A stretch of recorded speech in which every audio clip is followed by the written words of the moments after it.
Hello students, welcome again. Physical features of India first part में हमने जो range हैं उनको देखा था। अब सेकंड पार्ट भी हम अच्छे से समझेंगे। तो जैसे ये जो हमने देखा था कि माउंटेन रेंज जो हिमालयाज की हैं वो 4 सीरीज में हैं। अब हम इनको इस तरह भी डिवाइड करके अच्छे से पढ़ेंगे। तो इंडस रिवर से जो सतलज रिवर के जो बीच का एरिया है, जो रेंज है, उसमें जो है कश्मीर है, पंजाब है, हिमालयाज है, या कश्मीर या पंजाब हिमालयाज हम इनको बोलते हैं। इस रीजन को इंडस रिवर से सतलज रिवर का जो बीच का जो रीजन है उसको हम बोलते हैं कश्मीर या पंजाब हिमालय। इसकी जो है डिस्टेंस है वो 560 किलोमीटर। फिर दूसरा सतलज रिवर से लेकर काली रिवर तक, Sutlej river to Kali river यानी सतलुज रिवर से काली रिवर तक, यहाँ इसको हम बोलते हैं कुमाऊं हिमालय। अच्छे से आप याद रखेंगे इसको। इंडस टू सतलुज कश्मीर या पंजाब हिमालय, और सतलुज से काली रिवर के बीच कुमाऊं हिमालय। अब काली रिवर से लेकर तीस्ता जो रिवर है वहां तक की जो रेंज है उसको हम बोलते हैं नेपाल हिमालयाज। काली रिवर से तीस्ता रिवर तक का जो माउंटेन रेंज है हिमालयाज का, उसको हम बोलते हैं नेपाल हिमालयाज। और तीस्ता रिवर से दिहांग रिवर, दिहांग आपको पता होगा ब्रह्मपुत्रा का ही नाम है अरुणाचल प्रदेश में, उसको हम बोलते हैं आसाम हिमालयाज। तो तीस्ता और दिहांग रिवर के बीच ये एग्जिस्ट करता है। तो ये जो क्लासिफिकेशन है, ये जो डिवीजन है, ये भी आप अच्छे से याद रखेंगे।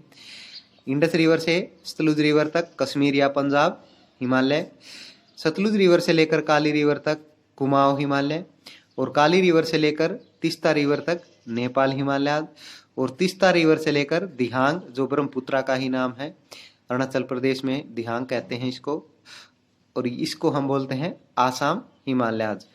तो यहाँ तक आपका जो हिमालयाज के बारे में कंसेप्ट है वो अच्छे से क्लियर हुआ होगा। चलो आगे देखते हैं। दूसरा आता है नॉर्थन प्लेन, यानी माउंटेन्स रेंज हमने पढ़ ली हैं। अब सेकंड है प्लेन्स के बारे में। तो नॉर्दर्न प्लेन्स हैं, plains are mostly formed by the river. India की बात करें तो गंगा, यमुना, सिंधु या इंडस ही बोलते हैं हम इसको।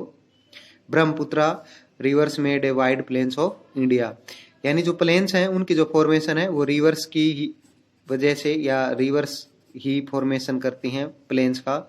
इंडिया में जो है गंगा है, यमुना है, इंडस है, ब्रह्मपुत्रा है, ये वाइड प्लेन्स का निर्माण मतलब फॉर्मेशन करती हैं जो नॉर्थ में है इंडिया के। तो जो प्लेन्स हैं are mainly used for agriculture. Plains mainly agriculture के लिए, तो प्लेन्स हैं वो मेनली एग्रीकल्चर प्रोडक्शन के लिए यूजेबल हैं। और दोआब एरिया, ये इंपॉर्टेंट आप याद रखेंगे कि 2 रिवर्स हैं, मान लो ये एक रिवर यहाँ से फ्लो करती है और एक रिवर यहाँ से फ्लो करती है। ये जो बीच का जो रीजन बच गया, ये जो है ये जो एरिया बोला जाएगा ये दोआब बोला जाएगा। यहाँ पर जो एग्रीकल्चरल प्रोडक्शन है वो बहुत ज़्यादा क्वांटिटी में होगा, तो प्रोडक्शन यहाँ ज़्यादा होगा दोआब के रीजन्स में। तो नॉर्दर्न प्लेन्स इंडिया में किन किन रिवर्स की वजह से इनकी फॉर्मेशन होती है। नॉर्दर्न प्लेन एग्रीकल्चर के लिए यूज होते हैं। दोआब जो 2 रिवर्स की जो मिड का जो एरिया है एग्रीकल्चरल प्रोडक्शन के लिए वो बोला जाता है। तो ये आप ये याद रखेंगे। फिर एक फिजिकल फीचर्स है प्लेटू। तो पेनिनसुलर जो प्लेटू है इंडिया में हम बात करें, is a table land and compose of old crystalline igneous and metamorphic rocks, यानी क्रिस्टलिन की इग्नियस और मेटामॉर्फिक जो रॉक्स हैं उनकी वजह से जो इसकी कंपोजिशन है पेनिनसुलर प्लेटू की वो है। और प्लेटू की जो शेप है वो एक टेबल लैंड की तरह होती है, ये आप अच्छे से समझते ही होंगे, आपको पता होगा पहले से ही।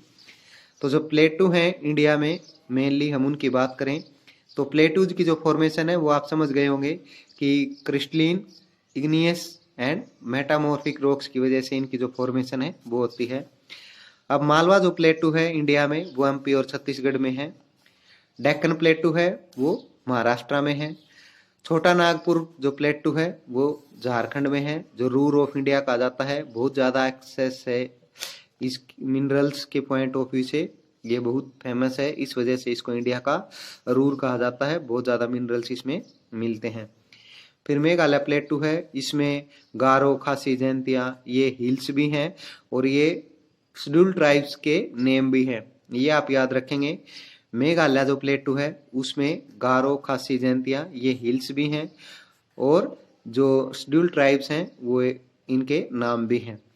तो प्लेटूज के बारे में आपने अच्छे से समझा कि प्लेटू एक टेबल लैंड की तरह इसकी शेप होती है। ओल्ड क्रिस्टलिन, इग्नियस या मेटामॉर्फिक जो रॉक्स हैं उनकी वजह से इसकी कंपोजिशन है वो फॉर्मेशन होती है। इंडिया में जो प्लेटूज हैं, मालवा प्लेटू है एमपी और छत्तीसगढ़ में, डेक्कन प्लेटू है महाराष्ट्र में, झारखंड में है छोटा नागपुर प्लेटू जो रूर ऑफ इंडिया कहा जाता है।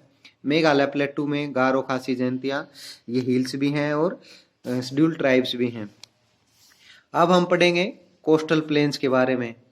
कोस्टल प्लेन्स यानी जो समुद्री इलाकों के नियर बाई होते हैं, तो ये हम देखेंगे। साउदर्न इंडिया के बारे में पढ़ेंगे तो इसको हम इजीली समझेंगे। तो यहाँ गुजरात से लेकर कन्याकुमारी तक जो है 1600 किलोमीटर तक की जो कोस्टल लाइन है इंडिया की वो है।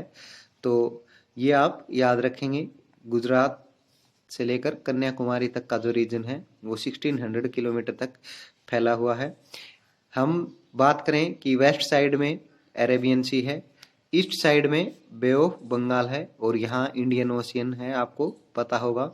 तो ये जो है ये साउदर्न इंडिया या कोस्टल इंडिया है। तो गुजरात से गोवा के बीच जो कोस्टल लाइन है उसको हम बोलते हैं कोंकण, ये आप याद रखेंगे, मोस्ट इम्पोर्टेंट है। गुजरात से गोवा तक के बीच का जो रीजन है कोस्टल लाइन है उसको हम बोलते हैं कोंकण। और गोवा से मंगलुरु या कर्नाटका में ही है मंगलुरु या बेंगलोर भी हम जिसको कहते हैं, उसका जो बीच का जो मिड का जो रीजन है वो कहा जाता है केनरा। और मंगलुरु कर्नाटका से लेकर जो कन्याकुमारी तक है उसको हम बोलते हैं मालाबार कोस्ट। तो ये तीन है, बहुत ही इंपॉर्टेंट है, मोस्ट इम्पोर्टेंट है एग्जाम के पॉइंट ऑफ व्यू से भी, आपके जर्नल नॉलेज के पॉइंट ऑफ व्यू से भी।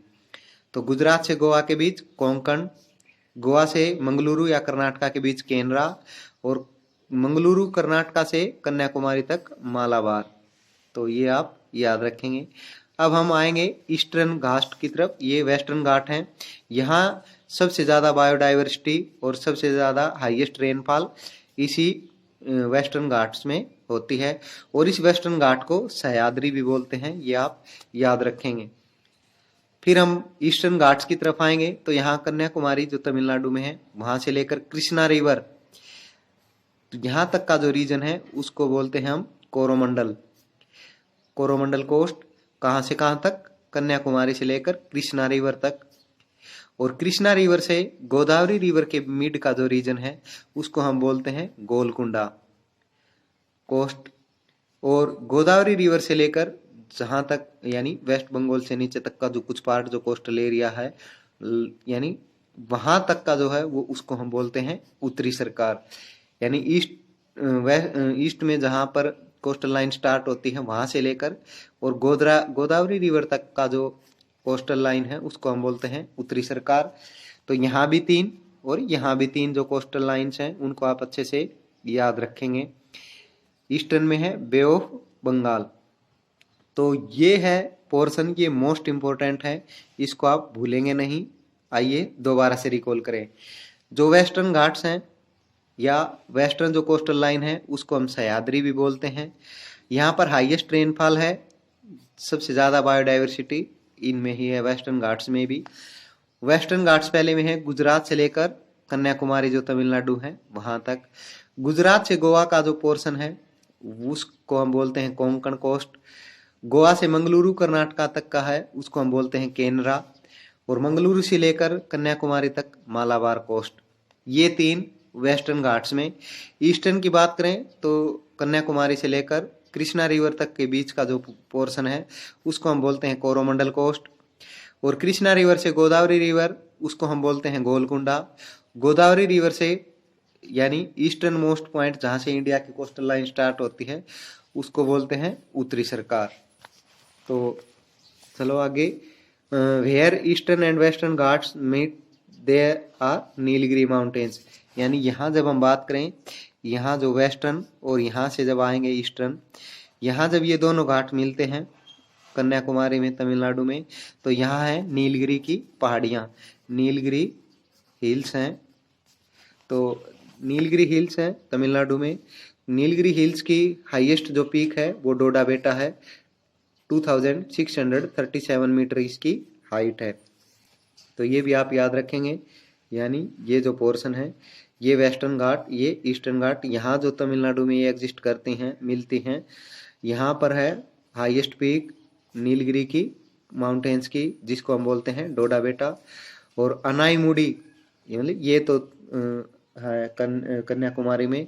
अनाईमुडी जो माउंटेन्स है, जहाँ अनीमुडी जो माउंटेन रेंज है, वो वेस्ट यानी साउथ इंडिया की हाईएस्ट पीक है अनाईमुडी, जो अनामुडी माउंटेन्स हैं वहाँ। ये सेकंड है डोडा बेटा, फर्स्ट पे है अनाईमुडी जो साउदर्न मोस्ट इंडिया है, वहाँ की जो माउंटेन रेंज है वो पीक है वो। फिर हम बात करेंगे डेजर्ट की। डेजर्ट आपको पता ही होगा राजस्थान में हमारा है कि जो थार डेजर्ट है। फिर है डेजर्ट में लेस रेनफॉल होगी, लेस एग्रीकल्चरल प्रोडक्शन होगा।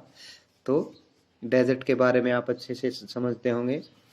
फिर हम आइसलैंड की बात करें तो अंडमान निकोबार और लक्षद्वीप ये हैं, ये बे ऑफ बंगाल में है अंडमान निकोबार, और यहाँ जो अरेबियन सी है वहाँ है लक्षद्वीप। तो ये 2 मेन आइलैंड्स हैं इंडिया में, इनके बारे में अब हम पढ़ेंगे।